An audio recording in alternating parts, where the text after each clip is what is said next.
ओम पूर्णमदः पूर्णमिदं पूर्णात् पूर्णमुदच्यते पूर्णस्य पूर्णमादाय पूर्णमेवावशिष्यते। ओम शांति शांति शांति। शंकरं शंकराचार्यं केशवं वादरायणं सूत्रभाष्यकृतौ वन्दे भगवन्तौ पुनः पुनः। ईश्वरो गुरुरात्मेति मूर्तिभेदविभागिने व्योमवद्व्याप्तदेहाय दक्षिणामूर्तये नमः। ओम शांति शांति शांति।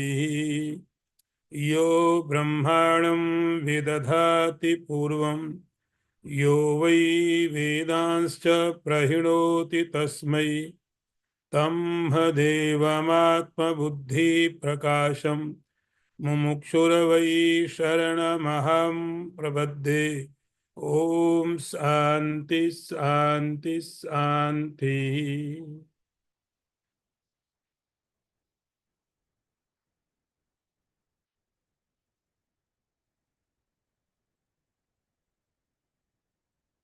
दूसरा मंत्र।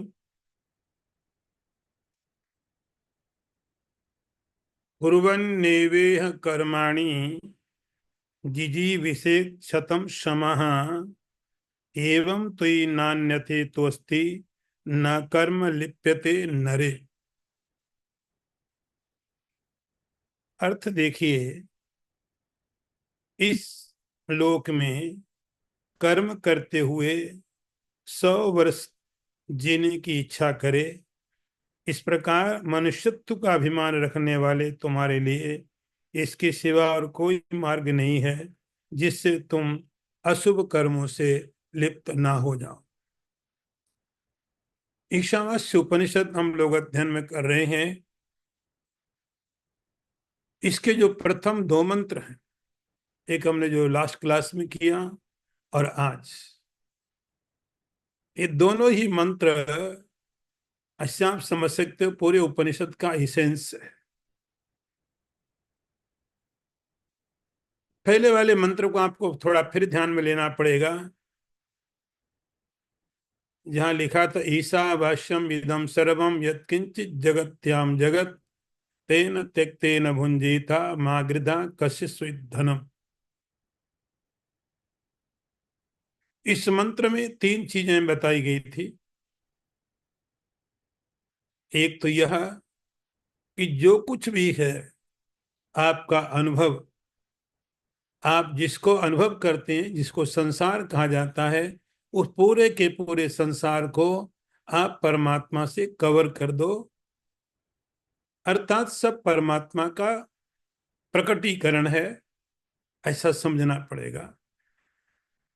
ये हो गया मोक्ष। मोक्ष हो गया। तो 4 तरह के पुरुषार्थ आपने सुने, धर्म, अर्थ, काम और मोक्ष। ये 4 ही पुरुषार्थ हैं मनुष्य मात्र के लिए। तो उनमें यदि पहला पुरुषार्थ यदि मैं मोक्ष को मानूं, उपनिषद वहां से शुरू करता है, ईशावास्यम इदम सर्वम, जो कुछ आपका अनुभव है, जो कुछ आपके एक्सपीरियंसेस हैं, वह सब परमात्मा से कवर कर दो। सर्वम खलु इदम ब्रह्म, सब परमात्मा है। ये मोक्ष की भावना है। मुक्त पुरुषों की, रियलाइज्ड पर्सनों, जो पुरुष हैं, व्यक्ति हैं, उनका ऐसा अनुभव होता है। फिर एक आया तेन त्यक्तेन भुंजीथा। तेन त्यक्तेन भुंजीथा, इस पद के द्वारा ये बताया जा रहा है धर्म, अर्थ और काम। तो जिसको काम बोला गया कि आप चीजों का उपयोग करते हो, जो पदार्थ मिले हुए हैं, जो पदार्थ आपके पास हैं, आप उनका उपयोग करते हो। इनको हमारे शास्त्रों में जो नाम दिया उसका नाम है काम। धर्म, अर्थ, काम, ये काम है, उपयोग करना। एक कैसे उपयोग करना, तेन त्यक्तेन भुंजीथा, अपने उस उपयोग को परमात्मा के प्रसाद के रूप से उपयोग करो। ये दूसरा एस्पेक्ट। तीसरी बात होती है धन, धर्म, अर्थ, काम, मोक्ष। अर्थ, अर्थ मतलब धन। तो यहां पर लिखा मागृधा कस्य स्वित धनम, किसी के धन के प्रति आप लालसा मत रखो। धन के प्रति, धन होना खराब नहीं है, धन तो लक्ष्मी का अवतार है। उसके प्रति जो लालसा है, ग्रीडीनेस है, लोभ है, शास्त्र कहता है उसको कंट्रोल करके धन आप रखिए। तीन बातें हो गई थी पहले वाले मंत्र में। मोक्ष का एक्सप्रेशन, रियलाइज्ड पर्सन किस प्रकार से सोचते हैं। धन के बारे में बताया गया कि धन आप रखिए, धन के प्रति जो आसक्ति है उसको परित्याग करके, तो धन आपको सुखी करेगा। तीसरी बात बताई थी भोग, उपयोग, ईश्वर का प्रसाद समझ के उपयोग करना। तो तीन चीजें कवर कर ली, मोक्ष, धन, अर्थ। अब जो व्यक्ति किसी श्रेणी में इसमें नहीं आ रहे हैं, जो इसमें कहीं पर भी नहीं है, उनके लिए दूसरा मंत्र शुरू होता है। इसका नाम इसमें बताया जाएगा धर्म। इसमें धर्म के बारे में चौथा जो पुरुषार्थ है, थोड़ा यहाँ सीक्वेंस थोड़े अलग है उपनिषद के हिसाब से। उपनिषद के हिसाब से यहाँ पर रखा क्रम को। अब जो व्यक्ति उस भावना को नहीं कर सकता है जो उपनिषद में लिखा है, उस स्तर में न तो उसकी दृष्टि है, न मोक्ष की दृष्टि है, न संसार में जो पदार्थ हैं उनका उपयोग करते समय ईश्वर के प्रसाद की भावना है, और न ही अपने धन के प्रति आसक्ति का अभाव है। ऐसे लोगों को क्या करना चाहिए? तब दूसरा मंत्र आता है और जो बात करता है धर्म की।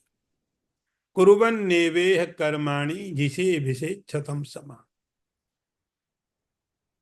कर्म करते हुए संसार में 100 वर्ष तक रहने की इच्छा करनी चाहिए।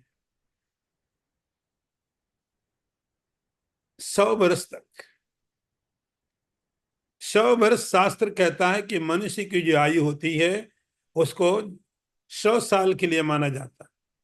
इसलिए जब आशीर्वाद भी दिया जाएगा, जीवेम शरदः शतम, 100 साल तक जीने के लिए। 100 साल का मतलब एग्जैक्ट नहीं, 1-2 साल आगे पीछे ठीक है, लेकिन उसके पहले मर जाना तो कहीं ना कहीं हमने प्रारब्ध, एक अलग बात है, एक्सेप्शन है वो। किसी व्यक्ति के साथ कोई दुर्घटना है, कोई बीमारी है, कोई एक्सेप्शन है। कोई 105 साल भी जीवित रह सकता है, वो भी एक्सेप्शन है। लेकिन मनुष्य की जो आयु वेद बताता है 100 साल की है। जीवेम शरदा शतम, हम 100 साल जिए, बस इतना ही काफी है। तो मनुष्य की आयु 100 साल की। अब सवाल है कि हम जिए तो 100 साल, लेकिन किस लिए? क्या पर्पस, उद्देश्य क्या हमारे जीने का? आखिरी के कुछ वर्ष बिस्तरे में पड़े रहे इसलिए जिए, कि डॉक्टर और हॉस्पिटल के लिए जिए, कि लोगों को दुखी करने के लिए जिए? तो 100 साल जीने का पर्पस क्या है? तो जब प्रकृति या परमात्मा मनुष्य को 100 साल की आयु देता है, तो 100 साल की आयु कर्म करने के लिए देता है, एक उद्देश्यपूर्ण जीवन जीने के लिए, एक उद्देश्यपूर्ण जीवन जीने के लिए। केवल जीवन जीने के लिए नहीं है, जी रहे हैं, 78 हो गया, 80 हो गया, लेकिन क्या पर्पस क्या हुआ? जीवन में उद्देश्य क्या है? तो शास्त्र केवल इसलिए नहीं कहता कि आप बहुत लंबा जीवन जियो, 100 साल। जीवन जीने के लिए, जीवन जीने के साथ एक उद्देश्य होना चाहिए, जीवन का उद्देश्य। इसलिए मैं जी रहा हूं, ये मेरे जीवन का पर्पस है। तो 100 साल का जो टाइम है, उस 100 साल के टाइम पूरा जीना चाहिए। लेकिन क्या? कुर्वन् नैवेह कर्माणि। यदि आपको यह अभिमान है, अभिमान तो आइडेंटिफिकेशन, कि मैं मनुष्य हूं, ये मालूम है मैं मनुष्य हूं, तो ह्यूमन बीइंग होने के कारण आपके साथ बहुत सारी जिम्मेदारियां, बहुत सारी रिस्पॉन्सिबिलिटी शुरू हो जाती हैं। ये कोई आसान काम नहीं है। इस सारे के सारे ब्रह्मांड में सबसे कठिन काम है मनुष्य होना। सारे के सारे ब्रह्मांड में सबसे सौभाग्य की बात है मनुष्य होना। और जितना बड़ा सौभाग्य उतनी बड़ी रिस्पॉन्सिबिलिटी है। तो जब किसी को लगता है कि मैं मनुष्य हूं, मनुष्य होने के साथ उसके जीवन में बहुत सारी रिस्पॉन्सिबिलिटीज, जिम्मेदारियां शुरू हो जाती हैं। वेद शुरू हो जाएंगे, शास्त्र शुरू हो जाएंगे, मास्टर शुरू हो जाएंगे, परंपराएं शुरू हो जाएंगी, परिवार शुरू हो जाएगा। इस सारी की सारी रिस्पॉन्सिबिलिटी, जैसे ही मैंने माना कि मैं मनुष्य हूं, ये सब शुरू हो जाती हैं। तो वेद कहता है आप 100 साल जियो,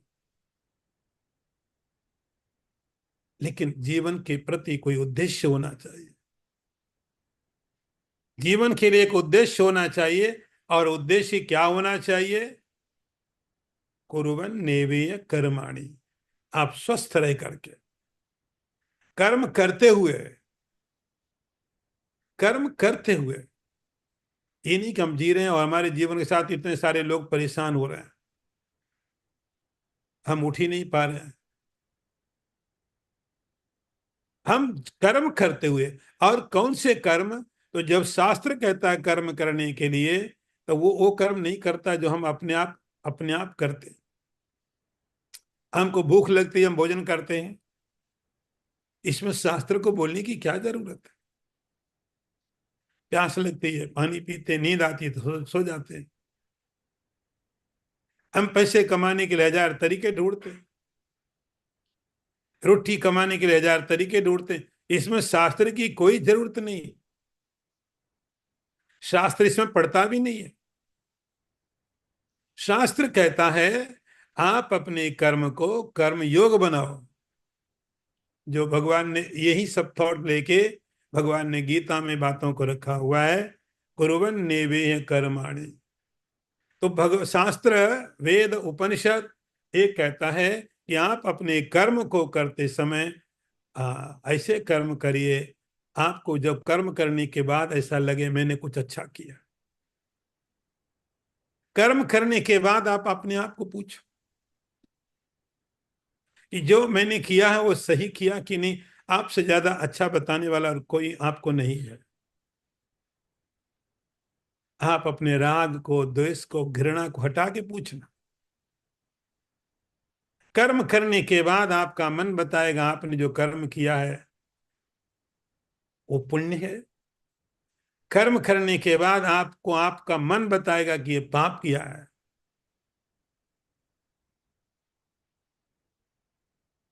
वो बात शास्त्र बताएगा कि आपको कौन से कर्म करने के बाद में अनुभूति होगी आपने अच्छा कर्म किया, कौन से कर्म करने के बाद आपको ग्लानि होगी आपने गलत किया है। कुर्वन् नैवेह कर्माणि जिजीविषेक्षतं समा। 100 साल जीने की इच्छा करनी चाहिए। 100 साल इच्छा करनी चाहिए जीने की, मतलब रहने की इच्छा करनी चाहिए, ज्ञान की इच्छा करनी चाहिए, आनंद की। 3 प्रकार की इच्छा है, यही तो सच्चिदानंद है। इच्छा करनी चाहिए 100 साल तक, ये मेरा टारगेट है, ये मेरा गोल है, गोल ऑफ द लाइफ। मुझे रहना है सत्य का एक्सप्रेशन। मुझे जानना है, जिज्ञासा, और मुझे आनंद में रहना है। तीन चीजें। जिजी विषेक क्षतम समाह। 100 साल तक ऐसा विचार करते हुए जो व्यक्ति अभी उस लेवल पर नहीं है, तो ये उपदेश कॉमन लोगों के लिए है, हर किसी के लिए है। अब इसके नीचे कोई क्लास नहीं है, इसके नीचे कोई श्रेणी नहीं है। पहले वाला जो मंत्र बताया वो बहुत हाई क्वालिटी के लोगों के लिए दिया, जिन्होंने बोला नहीं हमको इस समझ में नहीं आया उपनिषद, उनके लिए। फिर दूसरा जो उपदेश दे रहा है एक कॉमनली सबके लिए कॉमन, इसमें फिर कोई अंतर नहीं, ये तो कर्म करते हुए, आपके कर्म का यहाँ कोई नाम नहीं दिया है, कर्म का कोई नाम नहीं दिया। आप जिस जिस देश में रहते हैं, आप जिस समाज में रहते हैं, जिस परिवार में रहते हैं, जिन परिस्थितियों में रहते हैं, जिस समय में रहते हैं, आपको सोचना पड़ेगा। बहुत बुद्धिमान हो, बहुत इंटेलिजेंट हो, तो धर्म के नाम पर इंटेलिजेंट क्यों नहीं हो? तो आपकी परिस्थितियां, आपका देश, आपका काल, आपकी समाज, सोसाइटी, फैमिली, आपका प्रोफेशन, इन सब में रह करके आपको जो कर्म, अपने कर्म को धर्म में बनाना है। और 100 साल तक ये मेरा उद्देश्य जीवन का। एवं तुई नान्यथा अस्ति। क्या होता है कि कर्म का सिद्धांत होता है, जब भी हम कर्म करेंगे कर्म का फल भोगेंगे। क्योंकि हमने किया तो मैं करता हूं, मैं करता हूं तो मुझे भोगना पड़ेगा। कुछ अच्छे कर्म किए हैं तो अच्छा फल भोगना पड़ेगा, खराब किए तो वो भी हमें भोगना पड़ेगा ना। फिर जन्म लेना पड़ेगा, फिर मृत्यु होगी, ये सब चलता रहेगा। इसी का नाम संसार है। मैं अच्छे कर्मों के लिए संसार में आऊंगा भोगने के लिए, खराब कर्मों को भोगने के लिए संसार में आऊंगा। परिणाम वही होगा कि अच्छे के साथ खराब भी मिलेगा ही मिलेगा। यदि मैं चाहता हूं कि मैं 100 साल तक रहूं, और 100 साल तक रहने के बाद भी मैं कर्म भी करूं और कर्म का कोई इफेक्ट भी मुझे ना हो, कर्म का कोई इफेक्ट भी ना हो, कर्म का कोई बंधन भी ना हो, तब एक ही चीज बात यहां पर बताई जाती है कि आप, वो व्यक्ति, वो साधक अपने को कर्म से अलग कर लेता है। जैसे एक कर्ता होता है, एक अभिनेता होता है, एक डूअर होता है, एक एक्टर होता है। दोनों में आपको अंतर मालूम है। जब कोई एक्टिंग करता है तो उस एक्टिंग के उसको रिजल्ट, किसी का, उसने एक्टिंग करते समय किसी का मर्डर कर दिया, एक्टिंग, वो मर्डर का उसको कोई पनिशमेंट नहीं मिलेगा, उसकी तैयारी की गई। किसी ने एक्टिंग करके मर्डर कर दिया, वो एज ए एक्टर है, लेकिन उसका कोई फल उसको नहीं मिलेगा, उसको कोई पनिशमेंट नहीं मिलेगा। और किसी ने कर्ता होके मर्डर किया, वही व्यक्ति, वही एक्टर, यदि किसी को एक्टिंग में मर्डर करता है तो उसको कोई परिणाम नहीं भोगना पड़ता है, और यदि वह रियल लाइफ में कर देता है तो पनिशमेंट मिलता है। भगवान जो यहाँ पर बात कर रहा है उपनिषद, वह उपनिषद ये कह रहा है एवं तो नान्यथा हेतुस्ति न कर्म लिप्यते नर। और कोई तरीका नहीं है कर्मों से छुटकारा पाने के लिए। इसलिए कर्म से छुटकारा प्राप्त करने के लिए आपको अपने कर्म को धर्म में बनाना है, अपने कर्म को धर्म में बनाना है। तो जैसे आप भोजन करते, अभी हम लोग बहुत अलर्ट हो गए, बहुत कॉन्शियस हैं, कि क्या खाना क्या नहीं खाना। हम इतने अलर्ट हैं कि क्या खाना क्या नहीं खाना, हमको अच्छा लगता तो भी हम छोड़ दे। हमें पता है यदि हमने खाया तो इसके इफेक्ट हमारी बॉडी में गलत पड़ेंगे, तो हम बॉडी तक सोचते हैं। यदि मैंने ये खाया तो इसका इफेक्ट मेरी बॉडी पर अच्छा नहीं पड़ेगा। मुझे खाने में अच्छा लगता है लेकिन मैं नहीं खाता। तो हम एक प्लान बनाते हैं, क्या खाना क्या नहीं खाना। लेकिन अभी हमारी सोच कहां तक, शरीर तक है। हेल्दी डाइट आप बोलते हो, लेकिन उपनिषद कहता है कि जब आप कोई कर्म करते हो उसके बारे में आपको भी प्लान करने पड़े, सोचना पड़ेगा इसको करने के बाद इसका इफेक्ट मेरे मन पर क्या पड़ेगा, इस कर्म को करने के बाद इसका इफेक्ट मेरे माइंड पर क्या, न केवल बॉडी पर। ये भोजन करने के बाद इसके इफेक्ट मेरी बॉडी में ऐसे पड़ेंगे, लेकिन मेरे मन पर क्या पड़ेंगे। तो जब आप मन के बारे में सोचना शुरू कर देते हो वो पुण्य कर्म शुरू हो जाते हैं। किसी भी चीज को इसका इफेक्ट मेरे मन के ऊपर में क्या पड़ने वाला है, मेरे मन को क्या रिएक्शन मिलेगा, मेरे मन को शांति मिलेगी या मेरा मन चंचल होगा। आपका एक्शन, आपकी एक्टिविटी, आपके कर्म ही आपके मन को चंचल और शांत करते हैं। यदि मन शांत हो रहा है आपने पुण्य कार्य किया है, मन चंचल हो रहा है आपने अशुभ कार्य किया। तो जब हम कर्म करने के साथ उसका इफेक्ट मन पर क्या पड़ता है ये सोचने लगते हैं, तब वो कर्म हमारे मन के लिए बंधन कारक ना होकर के मुक्ति कारक बन जाता है। अगला मंत्र देखिए, असुरियानाम ते लोका अंधेन तमसा वृता तांस्ते प्रेत्यभिगच्छन्ति एके चात्म हनु जना। मैं इसका आपको अर्थ बताता हूं पहले। वे असुर संबंधी लोग आत्मा के अदर्शन रूप अज्ञान से आच्छादित हैं। जो कोई भी आत्मा का हरण करने वाले लोग हैं वे मरने के अनंतर उन्हें प्राप्त होते हैं। अब देखिए, तो मैंने आपको बताया इस उपनिषद के दो श्लोक जो हैं जो मैंने कर लिए, इसका बेस है, इसका फाउंडेशन है। सारे ह्यूमन बीइंग को चार डिवीजन में बांट करके धर्म अर्थ काम और मोक्ष की बात को लेकर के सबको बता दिया, ये करना चाहिए। अब उसी चीज को एक्सप्लेन करेंगे, पहले पहले मंत्र को करेंगे। जो पहला मंत्र ईशावास्यम, उसका अभ्यास एक्सप्लेनेशन उपनिषद खुद कर रहा है। अंधेन तमसा वृता, तो जो उपनिषद ने एक विजन दिया है, एक दृष्टि दी है, एक सोच दी है, जिसको डेवलप करने के लिए उपनिषद कहता है कि आप ईशावास्यम इदम सर्वम, सारे के सारे संसार को ईश्वर से आच्छादित कर दो। आच्छादित कर दो, ईश्वर को देखना शुरू करो। ईश्वर का एक्सप्रेशन ही है, ईश्वर इस रूप से है।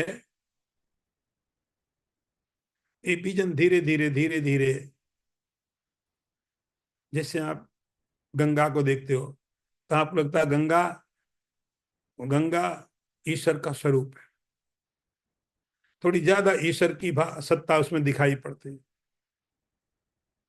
आप भगवान की मूर्ति को देखते हो तो ईश्वर की सत्ता ज्यादा दिखाई पड़ती है। आप पीपल के पेड़ को, गाय को देखते हो तो आप ईश्वर को ज्यादा अनुभव कर पाते हो। लेकिन जब सारे के सारे जो भी हम एक्सपीरियंस करते, जो भी अनुभव करते हैं, उस समस्त अनुभव करने वाले पदार्थों में ईश्वर की सत्ता ही अनुभव हो, ये पहले मंत्र का पर्पस था।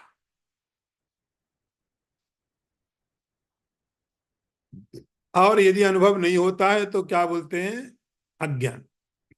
अज्ञान किसका, उसी स्वरूप का।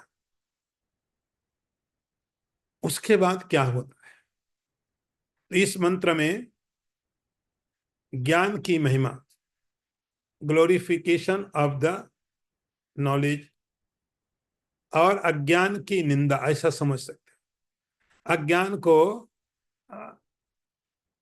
इग्नोरेंस।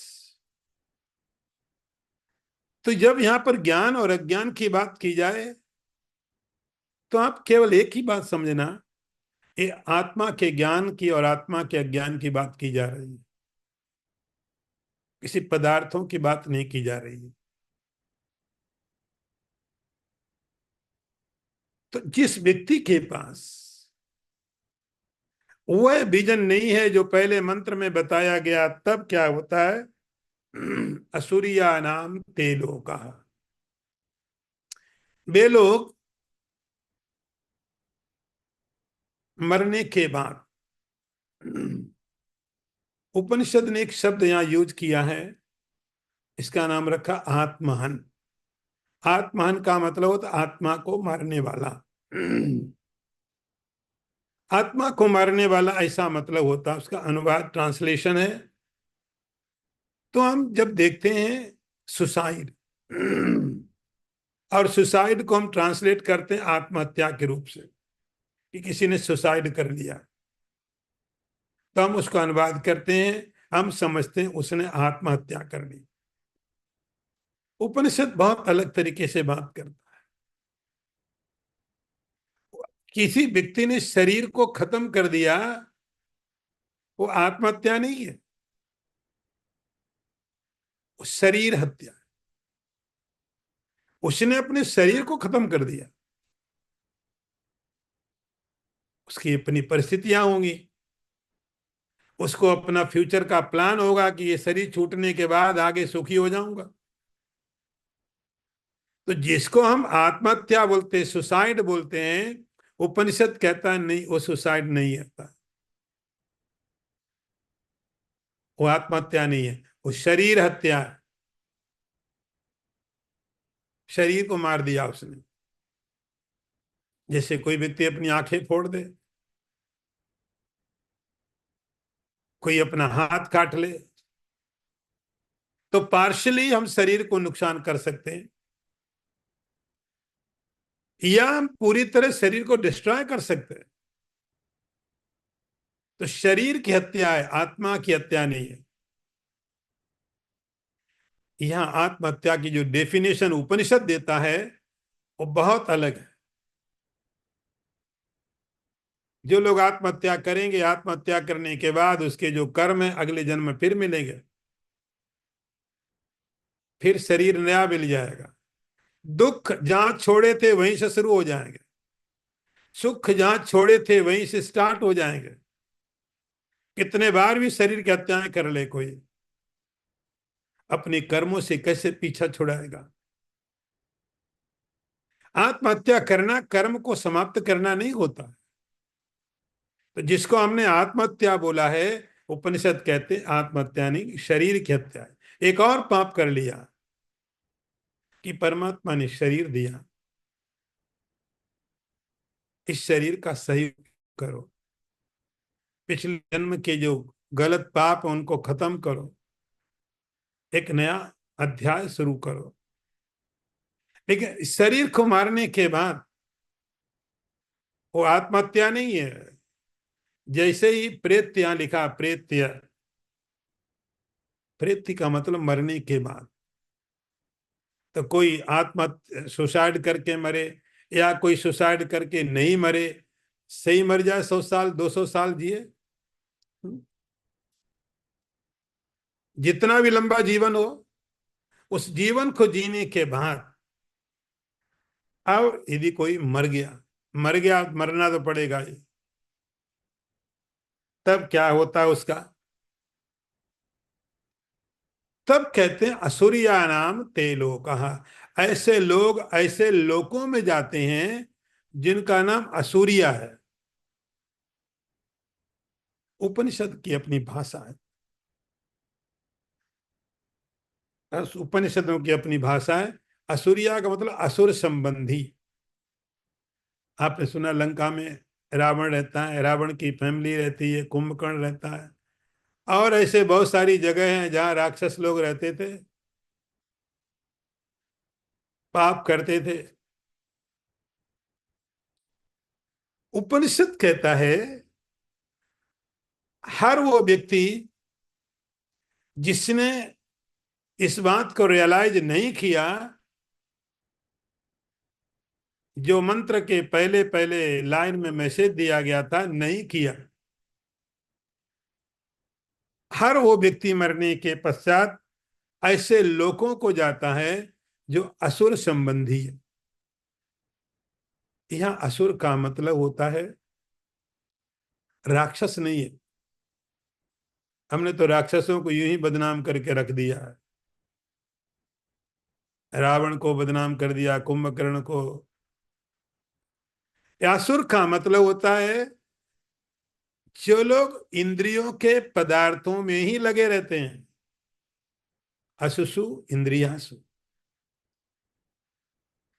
ऐसे लोग, जिन लोकों में, यहाँ लोक का मतलब शरीर है, मरने के बाद उनको ऐसे शरीरों की प्राप्ति होती है जिन शरीरों में केवल अज्ञान होता है। इसका मतलब इतना हुआ, मरने के पश्चात ऐसे व्यक्तियों को ऐसे शरीर की प्राप्ति होती है जिसमें केवल अज्ञान होता, अज्ञान। उसका नाम असुरिया नाम ते लोका अंधेन तमसा वृता। अंधेन का मतलब अज्ञान, अज्ञान से ढके हुए लोग। ऐसा शरीर मिला है जो शरीर अज्ञान से ढका हुआ, जहां पर ज्ञान नहीं। तो हम समझते हैं कि 14 तीन लोग, 14 भुवन, 7 नीचे 7 ऊपर, मनुष्य लोग बीच में। ऊपर के तल बितल सुतल तलातल रसातल महातल पाताल, नीचे के भू भुवा स्वा जना सत्यम तपा ब्रह्मलोक ऊपर के। ये नाम आपको याद रखने की जरूरत नहीं है। तो 7 नीचे और 7 ऊपर। नीचे के लोग ऐसे हैं, लोग ऐसे होते हैं जिनका शरीर मनुष्य के शरीर से बहुत बहुत नीचे होता है। उनकी मेंटालिटी, उनकी सोच, उनके विचार मनुष्य के विचारों से बहुत नीचे होते हैं। उसमें पशु हो गए, पक्षी हो गए, ये सब नीचे के लोग हैं। उनके शरीर में, उनके मन में इतनी क्षमता नहीं जितनी कि मनुष्य के अंदर है। और कुछ मनुष्य से ऊपर के हो गए, देव गंधर्व यक्ष किन्नर, सिद्ध लोग, ब्रह्मलोक। उनके पास मनुष्य का शरीर नहीं है लेकिन अंडरस्टैंडिंग बहुत। तो इस सारे के सारे क्रिएशन को, इसी का नाम ब्रह्मांड है। तो इस सारे के सारे क्रिएशन को यहाँ उपनिषद कहता है सब तमसा वृता, सब अज्ञान से ढके हुए हैं, सब अज्ञान से ढके। नीचे के तो ढके तो ठीक है। पशु पक्षियों को आत्मबोध नहीं है, कोई जरूरत भी नहीं लगती है। कोई एनिमल, उसको कोई लगता है नहीं कि आत्मबोध होना चाहिए, उपनिषद पढ़नी चाहिए। और मनुष्य से ऊपर के जो क्लास हैं, जो अस्तित्व हैं, जिसको हम लोग देवता बोलते हैं, उनको भी टाइम नहीं है। उनके पास इतने हाई क्वालिटी के ऑब्जेक्ट हैं, पदार्थ हैं, वे भी पदार्थों में लगे हैं। मनुष्यों से नीचे जो शरीर हैं, वो भी पदार्थों में लगे हुए हैं। उनको उनका खाना मिल गया तो बात खत्म हो गई। उनको कोई समस्या आप सुलझा दो, बात खत्म हो गई। तो मनुष्य शरीर में आने के बाद में भी जिनके अंदर में वो बात नहीं आती है, वो सब असुरिया नाम ते लोकः अंधे न तमसावृता। इसका नाम होता असुरिया नाम के लोग। अज्ञान है जहां पर, ज्ञान बहुत होगा, हो सकता है कोई बहुत बड़ा साइंटिस्ट हो, नोबेल प्राइज मिला हो, कोई बहुत बड़ा इंजीनियर हो, कोई बहुत बड़ा डॉक्टर हो, उसने बहुत काम किए हो शरीर के लिए, किसी ने बहुत बड़े परमाणु बम बनाए होंगे, तो वो पदार्थों का ज्ञान तो बहुत है। उपनिषद बोलेगा वो भी असुरिया नाम ते लोका, वो भी अंधकार से, अज्ञान से आच्छादित, तांस्ते प्रेत्य में विगच्छन्ति एक आत्मनो जना। एक मृत्यु के पश्चात और मृत्यु आती रहेगी, और मृत्यु आती, कोई भी मृत्यु आत्मज्ञान के प्रति कारण नहीं होती है। कोई टाइम ज्ञान के लिए कारण नहीं होता, हम जानते हैं इस बात को। हमको पता है, यदि मुझे कोई पढ़ाई करनी है तो मुझे मालूम है शुरू करना, ऐसा नहीं कि मैं बड़ा हो जाऊंगा अपने आप समझ आ जाएगी सब। तो मेरी आयु किसी ज्ञान के प्रति कारण नहीं होगी, मेरा समय किसी के प्रति कारण नहीं होगा, मुझे प्रोसेस करना पड़ता है। ऐसे ही एक मृत्यु के पश्चात दूसरी मृत्यु, दूसरी के बाद तीसरी, कितनी भी मृत्यु आए तांस्ते प्रेत्य में भी गच्छन्ति। बार बार शंकराचार्य जी लिखते हैं पुनरपि जननम पुनरपि मरणम पुनरपि जननी जठरे शयनम। तो कोई मृत्यु और कोई जीवन इस अज्ञान को दूर करने के लिए कारण नहीं होता है। एक आत्महनो जना, जो आत्महन जन है, आत्महन जिन्होंने आत्मा को मारा। अब वो टॉपिक मैं दोबारा लेता हूं कि जिसको हम आत्महत्या कह रहे थे उसको उपनिषद कहता शरीर की हत्या, आत्मा की नहीं। आत्मा की हत्या क्या होती है? अब आप बोले तो आप, कंट्रोडिक्शन वाली बात है। एक तरफ आप कहते हैं आत्मा मरता नहीं, फिर आप कह रहे हो कि आत्मा जो है मार दिए जाती है। तो आपको समझना पड़ेगा, आत्महत्या का मतलब होता है आत्मा जैसी है उसको वैसा नहीं समझना, जैसा है वैसा नहीं समझना ही उसकी हत्या होती है।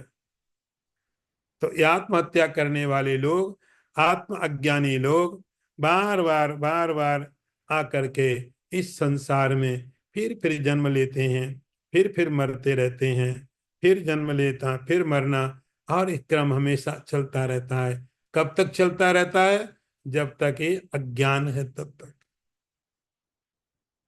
आगे मंत्र देखिए। अनेज देकम मनसो जवीयो नयन देवा आप नुवन पूर्वमर्षत तद्धावतो अन्यान अत्येति तिष्ठन तस्मिन् नपो मातरिश्वा दधाति। मंत्र का अर्थ देखिए पहले। वह आत्म तत्व अपने स्वरूप से विचलित न होने वाला, एक तथा मन से भी तीव्र गति वाला, इसे इंद्रियां प्राप्त नहीं कर सकी क्योंकि ये उन सब से पहले आगे गया हुआ है। वह स्थिर होने पर भी अन्य गतिशीलों को अतिक्रमण कर जाता है। उसके रहते हुए वायु समस्त प्राणियों को के प्रवृत्ति रूप कर्मों का विभाग करता। तो अभी बात हुई, ये उपनिषद का प्रारंभ दो मंत्रों से हुआ, दोनों बहुत महत्वपूर्ण निकले। इसके बेस हैं, उसका मतलब था कि आत्मज्ञान जिसको नहीं हुआ उसकी बात बता दी कि उसको बार बार मरते रहना पड़ेगा, उसके दुखों का अंत नहीं। अब क्वेश्चन है कि आप बात करते हो आत्महत्या की, कि जिस व्यक्ति ने आत्महत्या की अर्थात आत्मा जैसा उसको वैसा नहीं समझा, तो अब आप बताइए आत्मा है कैसा? हम तो अपने को जानते हैं, हम तो अपने को जानते हैं कि मैं मनुष्य हूं, मेरा एक आइडेंटिफिकेशन है, मेरा इस जाति में पैदा हुआ, इस देश का सिटीजन है हूं मैं, ये मेरा काम है। मैं तो जानता हूं अपने आप को। उपनिषद कहता है आप जो इस तरह से जानते हैं, ये आप आत्मा को नहीं जानते, शरीर को जानते हैं। किसी देश में शरीर पैदा हुआ,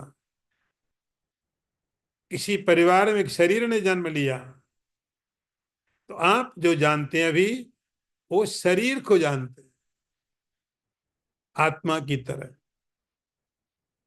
कभी कभी आप थोड़े और बुद्धिमान होते हो, अच्छी तरह विचार करते हो, थोड़ा और डीप सोचते हो, तो आपको लगता है नहीं नहीं नहीं, मैं शायद गलत था, प्राण हूं मैं, जिसके कारण सब शरीर चल रहा है। कभी लगेगा नहीं नहीं, और डीप सोचोगे तो मैं शायद मन हूं। तो ये जो कंफ्यूजन है, कुछ सर्टेनिटी नहीं है, मैं हूं क्या। तो उपनिषद, अब आप समझना, आप ये भूल जाओगे आपको आत्मा के बारे में कुछ मालूम है। उपनिषद आपको आत्मा के बारे में पहली पहली बार बता रहा है। कैसे बताया जाए। किसी पदार्थ के बारे में बताने में ज्यादा परेशानी नहीं है। किसी ऑब्जेक्ट को डिस्क्राइब करना बहुत कठिन नहीं है, क्योंकि आप देख सकते हो, दूसरा भी देख सकता है। लेकिन आत्मा को बताना है तो उपनिषद का मेथड देखो। अनेज देकम मनसो जवीयो।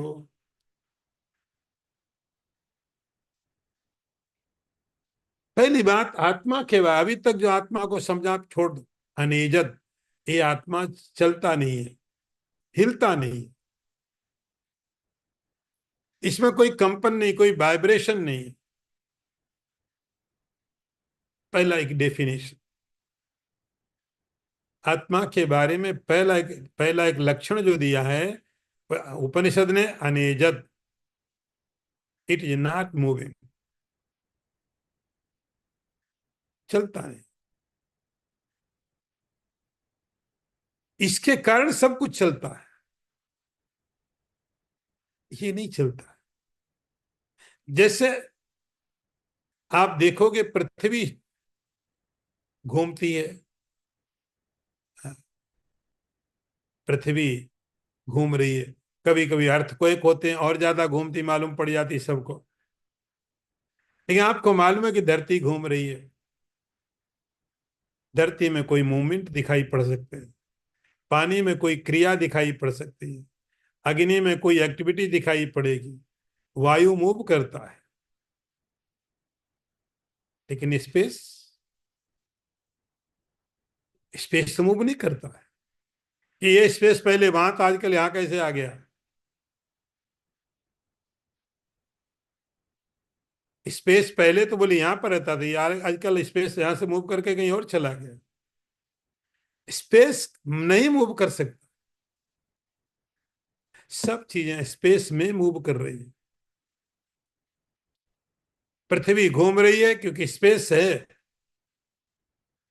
पानी घूम रहा है क्योंकि स्पेस है, अग्नि चल पा रही है क्योंकि स्पेस है, वायु काम कर रही है, चल रही है क्योंकि स्पेस है। स्पेस नहीं मूव कर सकता। अंतरिक्ष, आकाश, ये तो एग्जाम्पल है। ऐसे ही समझो, आत्मा भी, आपको लगता होगा कि आत्मा चल रहा है, लेकिन आत्मा, उपनिषद कहता अनिज एकम, नहीं, आत्मा में कोई मूवमेंट नहीं है, क्योंकि व्यापक। ओमनी प्रेजेंट का मतलब नहीं तो क्या है। अभी आत्मा यहां था, कल को मूव करके कहीं और चला गया। इसलिए पहली डेफिनेशन, मूव नहीं करता है मतलब व्यापक है। दूसरा, एकम, आत्मा चार पांच नहीं है, दो भी नहीं है, इतने रेयर चीज है। जो जिस चीज की कमी होती है हमारे लिए मूल्यवान होता है। हम वस्तु की कीमत उसके होने से नहीं करते, उसकी कमी से करते हैं। क्योंकि डायमंड, कोहिनूर डायमंड ज्यादा नहीं, एक है, इसलिए बहुत मूल्यवान। तो जो चीजें जितनी कम होती है उनकी वैल्यू उतनी बढ़ ज्यादा वो बढ़ जाती है, ज्यादा वैल्यू बढ़ जाती है। हम ये नहीं कहते कि कौन सी चीज है। शेयर कम हो गए तो सरकारें चिंता करने लगती, शेयर बहुत कम हो गए, क्या करेंगे शेयर का, बहुत कम हो गए, कम हो गए उनकी चिंता होने लग गई। हम चीज की जैसे कमी होने लगती है हम उसको रेयर बना देते। तो दुनिया में सारे ब्रह्मांड में सब चीजें, एक दो पांच दस बीस, क्वांटिटी बहुत हो सकती है, अनंत अनंत हो सकती है, लेकिन आत्मा की कोई और विकल्प नहीं है। आत्मा दो नहीं है, इसलिए सबसे ज्यादा रेयर और क्या होगा, एकम, एक ही है, एक है। तो दो चार आत्माएं नहीं होती है। मनसो जवीय, अब थोड़ा कंट्राडिक्शन भी देखने को मिलेगा। और डेफिनेशन, तो ये जो आत्मा है जिसके बारे में आपने बोला एक है, मूव नहीं करता है। तीसरी बात, जो चलने वाले पदार्थ हैं उन सब में ज्यादा चलने वाला क्या हो सकता है, माइंड। आप कह सकते हैं लाइट, लाइट, लेकिन लाइट से भी ज्यादा चलने वाला माइंड, माइंड से ज्यादा चलने वाला और कुछ भी नहीं है। तो सबसे ज्यादा तीव्र गति में काम करने वाला, यात्रा करने वाला माइंड, मन होता। आपका मन चाहे एक सेकंड में बैकुंठ में पहुंच गए आप, सेकंड भी नहीं लगा, वो तो मुझे कहना पड़ता सेकंड। लेकिन ये आत्मा उससे भी ज्यादा तेज चलने वाला है, मनसो जवीय, उससे भी ज्यादा तेज चलने वाला है।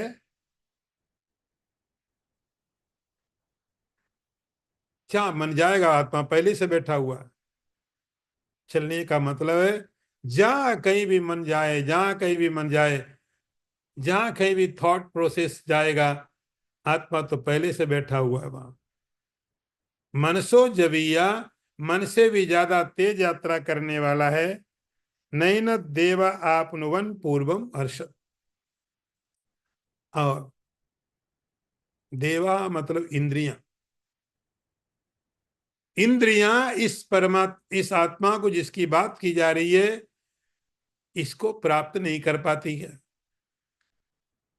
तो ये सीधी सीधी बात उपनिषद बहुत क्लियर करके बता देता है कि कभी भी कोई ऐसा भ्रम मत पाल लेना कि हमने आंख से आत्मा को देखा, कान से सुना है, स्मेल किया है, टच किया है। ये आत्मा की बातें नहीं है, ये आपका कोई प्रोजेक्शन होगा। नैन देवा आपनुवन पूर्वम हर्षत। कोई देवता मतलब कोई इंद्रियां, इंक्लूडिंग माइंड, बहुत क्लियर है, बहुत क्लियर है। आंख से, कान से, जितनी हमारी इंद्रियां हैं जिनसे हम पदार्थों को स्वीकार करते, ग्रहण करते हैं, मन से चिंतन करते हैं, तो जो कोई भी आपकी इंद्रियां जिस जिस चीजों को ग्रहण कर लें, आपको को बोलना आत्मा नहीं है, ये कोई ऑब्जेक्ट। नैन देवा पूर्वम अपूर्वन तद्धावतो अन्यात् अत्येति तिष्ठन। तो जितने भी तेजी से चलने वाले हैं, वो आपका माइंड हो सकता है, आपकी लाइट की स्पीड हो सकती है, या मैथोलॉजी में और कोई कैरेक्टर हो सकते हैं जिनकी स्पीड बहुत ज्यादा है, गरुड़ हो सकते हैं, हनुमान जी हो सकते हैं। जितने भी वेगवान हैं वे सब जितने तेजी से चलते हैं, उन सब से बहुत तेज चलने वाला ये पहले पहुंचा हुआ होता है, ये पहले से पहुंचा हुआ होता है। अर्थात सब जगह। तस्मिन नपो मातरिश्वा दधाती। और इसी आत्म तत्व के कारण, इसके प्रेजेंस में, तो ये कहीं मूव नहीं करता है। इसके कारण सब जगह मूवमेंट होते हैं। शरीर के अंदर जो क्रियाएं हो रही हैं, किसके कारण हो रही हैं? उस कॉन्शियसनेस के कारण। उसमें कोई क्रिया नहीं है। तो बॉडी में जो एक्टिविटी है, मेरी आंखें देख रही हैं, कान सुन रहे हैं, बोला जा रहा है, जो भी मूवमेंट हो रहे हैं, जिसके प्रेजेंस में हो रहे हैं, जिसके कारण हो रहे हैं, उसमें कोई मूवमेंट नहीं है। मेरे शरीर का blood pressure, heart beat, body के सारे पार्ट काम कर रहे हैं, केवल उसके एक प्रेजेंस के कारण। उसका प्रेजेंस ना हो, ये कोई काम नहीं करेंगे। तो मजेदार बात है कि उसके प्रेजेंस में, उसके रहने से सब काम करते हैं, उसमें कोई मूवमेंट नहीं होता। तो जैसे एक हमारी बॉडी है, हमारा एक सिंगल जो बॉडी है, इसमें उस कॉन्शियसनेस के कारण सारी चीजें हो रही है। प्राणवायु चल रही है, प्राण चल रहा है, शरीर में हर क्रियाएं हो रही है। इसी प्रकार अब आप पूरा कॉस्मोस की बात देख लीजिए, यूनिवर्सली देख लीजिए। तो जैसे मेरे शरीर के अंदर में उस कॉन्शियसनेस के प्रेजेंस के कारण सारी शरीर की क्रियाएं हो रही हैं, ऐसे ही उसके कारण मातरिश्वा धातु। मातरिश्वा का अर्थ होता है यहाँ वायु। तस्मिन नपो मातरिश्वा धातु। उसके रहते ही समस्त प्राणियों के अंदर प्रवृत्ति होती है वायु के कारण। तो जैसे मेरे शरीर के अंदर एक वायु, उसको मैं प्राण वायु बोलूंगा, सारे ब्रह्मांड को भी तो प्राण चाहिए। सारे ब्रह्मांड को जो प्राण मिलता है, उसका नाम है मातरिश्व। अंतरिक्ष में घूमने वाला, स्पेस में घूमने वाला जो वायु है, वो सारे सारे के सारे ब्रह्मांड को जीवन दे रहा है। उसके कारण सब जगह जीवन है, सब जगह एक्टिविटी है। किसके कारण? उस कॉन्शियसनेस के कारण। उसके कारण तो जो यूनिवर्सल कॉस्मिक प्राण, उसको उपनिषदों हिरण्यगर्भ नाम दिया गया है। लेकिन आप सीधा सिंपल समझिए उसको, कि जो कॉस्मिक एनर्जी है, उसके कारण सारा ब्रह्मांड चल रहा है, उसके कारण। लेकिन उसमें कोई मोमेंट नहीं है। ओम पूर्णमदः पूर्णमिदं पूर्णात् पूर्णमुदच्यते पूर्णस्य पूर्णमादाय पूर्णमेवावशिष्यते। ओम शांति शांति शांति। शंकरं शंकराचार्यं केशवं वादरायणं सूत्रभाष्यकृतौ वन्दे भगवन्तौ पुनः पुनः। ईश्वरो गुरुरात्मेति मूर्तिभेद विभागिने व्योमवद्व्याप्तदेहाय दक्षिणामूर्तये नमः। ओम शांति शांति शांति। यो ब्रह्माणं विदधाति पूर्वं, यो वै वेदांश्च प्रहिणोति तस्मै तम् देवमात्मबुद्धिप्रकाशं मुमुक्षुर्वै शरणमहं प्रपद्ये। ओम शांति शांति शांति।